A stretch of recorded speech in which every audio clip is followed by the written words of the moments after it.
So hello friends, welcome to my channel. If you guys facing server not responding error in your Fortnite, so guys watch this video till end, because in this video I'm showing why this problem is coming and what is the solution of this problem. So guys, you can watch this video till end, and if you guys new on my channel, you can like this video and don't forget to subscribe my channel for more videos like that. So guys, if you guys facing this error today, so guys watch this graph. The red line is at the up. It means today many people facing this problem in the Fortnite server not responding problem. So you are not only one, because many people facing this problem today in Fortnite. So guys, what you have to do? So guys, today many people facing this problem. It means today Fortnite servers in down right now. So it may take some minute or an hour to fix the servers of the Fortnite, because the Fortnite game team working on fixing the servers of the Fortnite, and it may take some minute or an hour. So guys, you have to wait for some minute or an hour, and you don't need to do anything. You have to wait for some time,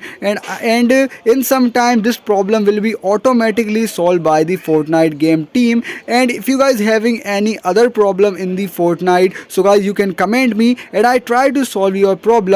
And I hope you understand what I'm saying. You have to wait for some time. Do like this video and don't forget to subscribe my channel. Thanks for watching.